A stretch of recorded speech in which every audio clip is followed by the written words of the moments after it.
எப்பொழுது குரு உங்களுக்குள்ளார மலர்வார் அப்படின்னா, இதுக்கு முழுமையாக ஒரே ஒரு விஷயம்தான் முதன்மையான விஷயம். ஒவ்வொருவரும் முப்பிறப்புகளிலும் அதுக்கு முந்தைய பிறப்புகளிலும் செய்து வந்த இந்த வினைகளினுடைய பயன்களை தான் இப்போ கம்ப்ளீட்டாக அனுபவிச்சுக்கிட்டு இருக்கீங்க. அது உங்களுடைய கணவராக இருக்கட்டும், இல்லை உங்களுடைய மனைவியாக இருக்கட்டும், உங்களுடைய குழந்தைகளாக இருக்கட்டும், உங்களுடைய மாமனாராக இருக்கட்டும், உங்களுடைய சுற்று வட்டாரங்களில் இருக்கக்கூடிய உங்கள் நண்பர்கள், சொந்தங்கள், புதிய முகங்கள், இன்னும் அறிமுகமாகாத பல கேரக்டர்ஸ், இதெல்லாமே வெயிட்டிங்கில் இருக்குது.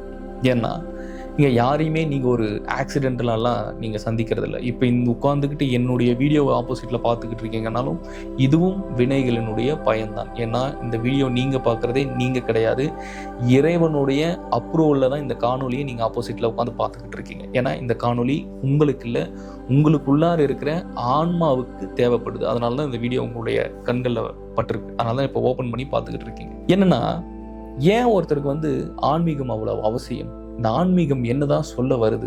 எனக்கு இறைவன் மேலெல்லாம் நம்பிக்கை இல்லை, நான் கடவுளை வழிபட மாட்டேன், எனக்கு கடவுள் நம்பிக்கையே கிடையாது, கடவுளை வழிபடணும்னு அவசியமே கிடையாது, நான் தவம் தியானம் நான் ஏன் பண்ணணும் அப்படின்ற இருக்கிறவங்களுக்கெல்லாம் என்னுடைய ஆழ்ந்த அனுதாபங்கள். ஏன்னா கண்டிப்பாக நீங்களும் ஒரு நாளைக்கு ஆன்மீகத்துக்கு வருவீங்க.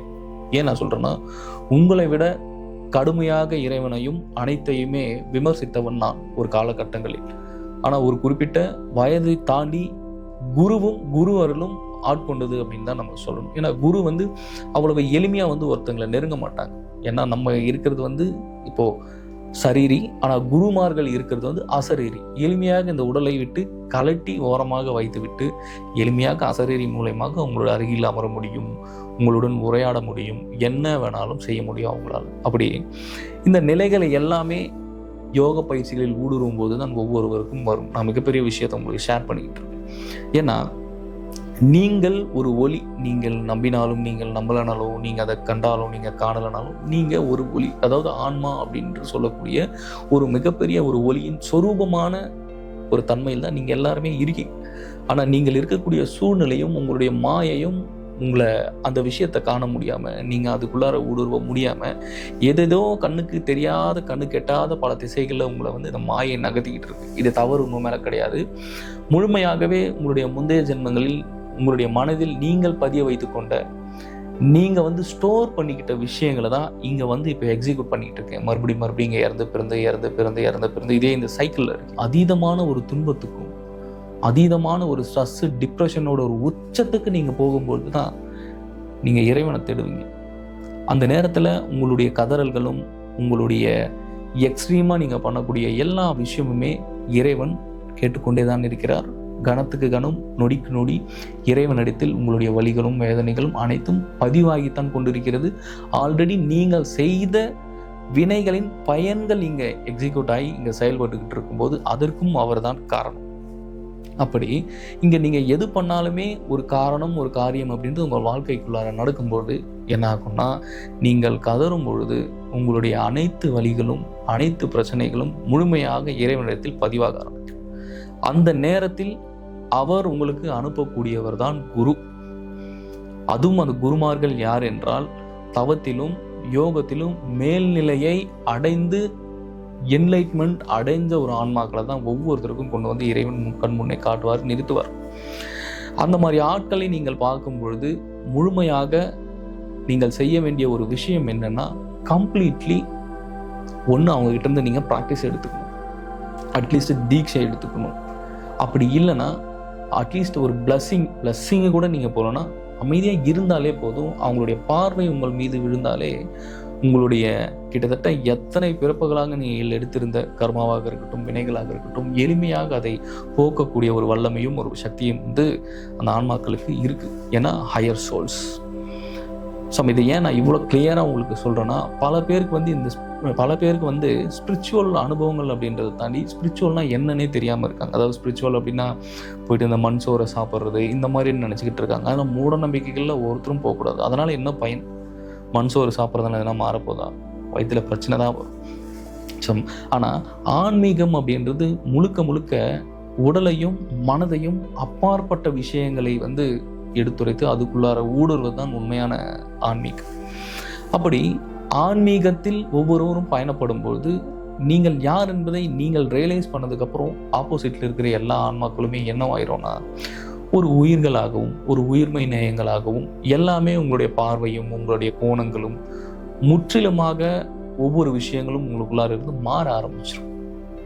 அப்படி நீங்க ஒவ்வொரு விஷயத்தையும் மாற மாற மாற ஒவ்வொரு விஷயத்தையும் நீங்க மாத்தி மாத்தி மாத்தி நீங்க பார்க்கும்போது எல்லாமே உங்களுக்கு இறைவனாகவும் எல்லாமே கடவுளாகவும் தான் தெரியும். அப்பொழுது நீங்கள் கடவுள் நிலையை, கடவுள் தன்மையையும் பிரபஞ்சமும் குருவும் உங்களுக்கு காண்பித்திருக்கிறார்கள் என்று பொருள். இப்படிதான் குரு ஒவ்வொரு விஷயத்திலும் வந்து ஊடுருவி உங்ககிட்ட பார்க்க ஆரம்பிப்பார். செகண்ட் என்னன்னா, நேரடியாக சித்தர்கள் காட்சி கொடுக்கும் முறை எப்படின்னா, நீங்கள் ஒவ்வொருவருமே யோக பயிற்சிகள்ல ரொம்ப அதீத ஆழ்ந்த பயிற்சிகளுக்குள்ளார ஊடுருவும் போது, பிரம்மயோகம் போன்ற ஒரு ஹையர் ப்ராக்டிஸை சொல்லிக்கிட்டு இருக்கேன். நீங்க மற்ற யோகங்கள் எப்படின்ட்டு எனக்கு தெரியாது. பட் பிரம்மயோகம் போன்ற ஒரு ஹையர் ப்ராக்டிசஸ்குள்ளார நீங்க எல்லாருமே ஊடுருவும் போது என்ன ஆகும்னா, எளிமையாக நீங்கள் வந்து சிவபெருமானாக இருக்கட்டும், சித்தர்களாக இருக்கட்டும், ஒரு பிக்கஸ்ட் எனர்ஜிஸுமே நீங்க எளிமையா காண முடியும். அப்படி ஒரு உயர் ரக எனர்ஜிஸ்ல இருக்கக்கூடிய சித்தர்களும் மகான்களும் யோகிகளையும் நீங்கள் காணும் பொழுது எளிமையாக உங்களுடைய முப்பிறப்புகளில் நீங்க எடுக்கப்பட்ட கர்ம வினைகளாக இருக்கட்டும், பல பிறப்புகளாக நீங்கள் சந்தித்து வந்த வினைகளாக இருக்கட்டும், இது எல்லாமே ஃபிளாஷ் ஆக ஆரம்பிக்கும் உங்களுக்குள்ளார். அப்படி ஒவ்வொருவருடைய வினைகளும் ஒவ்வொரும் எடுத்து வந்த பாவ புண்ணியங்களினுடைய அடிப்படையில் அங்கே வாழ்ந்துகிட்டு இருக்குது. அப்படி இருக்கும்போது அவ்வினைகள் எல்லாமே இங்கே தீரும் பொழுதும் ஒவ்வொரு விஷயங்களும் உங்களுக்குள்ளார ஏற்பட்டிருக்கின்ற அந்த வினைகளை ஒரு பெரிய ஒரு கோடாரியும் ஒரு கடப்பாரையும் கொண்டு அதை உடைத்து தவிடு பொடி ஆக்குவது தான் ஒவ்வொரு ப்ராக்டிசஸ். இதை தான் குருமார்கள் உங்களுக்கு கொடுக்குறது. அப்படி ப்ராக்டிசஸ் நீங்கள் எடுக்கும்போது உங்களுடைய உடலில் இருக்கக்கூடிய ஒவ்வொரு அணுக்களாக இருக்கட்டும், உங்களுடைய மனதில் இருக்கக்கூடிய பல ஜென்மங்களாக படிந்திருக்கின்ற பாவ புண்ணிய அழுக்குகளையும் முழுமையாக கழிப்பவர்கள் தான் குரு. ஏன்னா ஒவ்வொருத்தருக்குமே தீட்சை கொடுக்கும்போது உங்களுடைய கர்மாவில் 75% வந்து தீட்சை கொடுக்கும் குரு அவர்களுக்கு தான் செல்லும். ஏன்னா குருவுக்கு தெரியும் அது எங்கே கொண்டு போய் எரிக்கணும், அது என்ன பண்ணணும் அப்படின்றது தான் உங்களுடைய வினைகளை சொல்லிக்கிட்டு இருக்கேன். உங்கள் வினைகளை கம்ப்ளீட்டாக கொண்டு போய் எரிக்கும் பொழுது உங்களுடைய வாழ்க்கை என்ன ஆகும்னா, அடுத்த பரிணாமத்திற்கும் ஒரு மகிழ்வான ஒரு பேரின்பமான ஒரு வாழ்வியலை நோக்கி ஒவ்வொருவருடைய வாழ்க்கை அப்படின்றது செல்லும். ஆனால் இது தெரியாமல் பல பேர் என்ன பண்ணுறீங்கன்னா, நான் டெய்லி கோயிலுக்கு போகிறேன், நான் வாரம் இங்கே போயிட்டு விளக்க போட்டுட்டு வரேன், நான் இந்த கோவிலுக்கு போகிறேன், நான் வந்து அங்கே இருக்கிற சிவபெருமான் கோயிலுக்கு போகிறேன் அப்படின்றதுல என்ன இது வரைக்கும் என்ன மாதிரி இருக்குன்னு நான் கேட்பேன். ஏன்னா கோவிலுக்கு போகிறீங்கனாலும் கோவிலை எப்படி வழிபடணுன்ற முறை கூட உங்களுக்கு தெரியலன்னும் போது மிக ஆழ்ந்த வருத்தமாக இருக்குது. ஸோ என்னன்னா, உங்கள் முன்னோர்கள் எப்படி வழிபட்டார்களோ, உங்களுடைய தாய் தந்தையர்கள் வந்து எப்படி வழிபட்டார்களோ அதே மெத்தடு அந்த சூழலை நீங்கள் பிறந்ததுனால, அந்த குடும்பங்களில் நீங்கள் பிறந்ததுனால் அவ்வழியிலேயே சிவபெருமானை வழிபட்டு நீங்கள் வருவது மகிழ்ச்சி தான். ஆனால் சிவபெருமானை வழிபடக்கூடிய குருமார்களையும் சித்தர்களையும் வழிபடக்கூடிய ஒரு மெத்தட்ஸ்ன்னு இருக்குது லைஃப்பில். அந்த மெத்தட்ஸை நீங்கள் ஒவ்வொருவரும் உங்களுக்குள்ளார நீங்கள் கொண்டு வரும்போது தான் எளிமையாக உங்களுடைய வாழ்க்கை வந்து அடுத்தடுத்த நிலைகளுக்கு மாற ஆரம்பிக்கும். என்னென்னா, ஒரு கோயில்களுக்கு நீங்கள் போகிறீங்கன்னா முதல்ல நீங்கள் அங்கே இருக்கக்கூடிய இறைவனை வணங்குவதற்கு முன்பு முதலில் குருமார்களையும் சித்தர்களையும் தான் வணங்க வேண்டும். நீங்கள் பார்த்தீங்கன்னா நேராக போய் கருவறைக்குள்ளே யாரும் இறைவனை காண மாட்டாங்க. நீங்கள் போகிறதுக்கு முன்னாடி பார்த்தீங்கன்னா ஒரு விநாயகர் சிலை இருக்கும், இந்த பக்கம் பார்த்தீங்கன்னா முருகர் சிலை இருக்கும், சுற்றி பார்த்தீங்கன்னா ஏதாவது ஒரு சித்தர்களுடைய சிலைகளோ இல்லை ஏதாவது ஒரு விஷயம் வந்து சித்தர்களையும் அப்படி இல்லாது இந்த மாதிரி இறைவர்களை வந்து நீங்கள் வணங்கிட்டு தான் அதுக்கப்புறம் தான் நீங்கள் ஒரு பெரிய ஹீரோவை பார்க்க முடியும். எடுத்த உடனே நேராக போயிட்டு கர்ப்பகிரகத்தில் இருக்கக்கூடிய இறைவனை நீங்கள் வழிபடும் போது உங்களுக்கு அது பயனற்றதான் இருக்கும். ஏன்னா இறைவனை நீங்கள் காண வேணும்னா குரு அவ்வளவு அவசியம். குரு இல்லாத வித்தை குருட்டு வித்தை, தொட்டு காட்டாத வித்தை சுட்டு போட்டாலும் வராது. ஸோ குரு அவ்வளவு ஒரு இம்பார்ட்டண்ட்டான ஒரு விஷயம். ஸோ ஒவ்வொருவரும் கோயில்களுக்கு செல்லும் பொழுதும் இறைவனை வேண்டும் பொழுதும் முதலில் ஏதாவது ஒரு சித்தர் அந்த நேரத்தில் உங்களுடைய கவனத்திற்கு எந்த சித்தர் உங்களுடைய கவனத்திற்கு வருகிறாரோ, எந்த சித்தருடைய நாமம் உங்களுடைய நாவில் உச்சரிப்பாக வருகிறதோ அந்த சித்தருடைய பெயரை சொல்லி ஒவ்வொருவரும் இறைவனை வேண்ட ஆரம்பிங்க. அதுக்கப்புறம் உங்களோட வாழ்க்கை எப்படி மாறுதுன்னு பாருங்க. ஏன்னா இப்படிதான் குரு ஒவ்வொருத்தரையுமே வந்து அப்ரோச் பண்ணுவாங்க. அந்த நேரத்தில் எந்த சித்தருடைய நாமம் உங்களை உச்சரிக்க வருதோ, எந்த சித்தருடைய சிந்தனை உங்களுக்கு வர தோணுதோ அப்போ அவங்க உங்ககிட்ட கம்யூனிகேஷன் பண்றாங்க. அந்த நேரத்தில் அவங்களுடைய எனர்ஜி உங்களுக்கு வருதுன்னு அர்த்தம். அப்போ அந்த நேரத்தில் நீங்க சிவபெருமானை நினைக்கும் போது எளிமையாக இறைவனுடைய பரிபூரண அருள் ஒவ்வொருவருக்கும் கிடைக்கும். அதே மாதிரி கோயிலுக்கு போனீங்கன்னா ஒரு 10 நிமிஷமோ 20 நிமிஷமோ உட்காருங்க. அவ்வளோ பெரிய கோவில்கள் கட்டியிருக்கிறது நேராக கூட்டத்தில் அப்படியே கச்சன்னு ஓடி போயிட்டு சண்டை போட்டுட்டு கத்திக்கிட்டு ஓடி வர்றதுக்கு கிடையாது.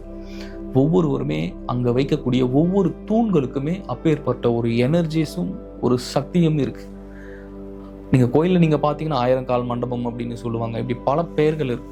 அப்போ அந்த கோயில் இருக்கக்கூடிய தூண்களுக்கு வந்து அவ்வளோ சக்தியும் எனர்ஜியும் இருக்குது. ஒவ்வொரு தூண்களுக்கும் அவ்வளோ ஆற்றல் இருக்குது. அந்த ஒவ்வொரு தூண்கள்கிட்டையும் நீங்கள் போய் நீங்கள் அமைதியாக கண்ண மூடி அந்த தூணை தொட்டு பாருங்கள். உங்களுக்கு ஒவ்வொரு கல்லில் இருந்து வரக்கூடிய அந்த எனர்ஜி மாற ஆரம்பிக்கும். ஸோ ஏன் நான் இதை சொல்கிறேன்னா, நீங்கள் கோயில்களுக்கு போகும்போது அந்த தூண்கள் கீழே உட்காந்து தவம் பண்ணி பாருங்கள். இல்லை ஒரு 5 நிமிஷமா 10 நிமிஷமா கண்ணை மூடுங்க. அந்த கற்களில் இருக்கக்கூடிய எனர்ஜி எப்படி இருக்குன்றது பாருங்கள்.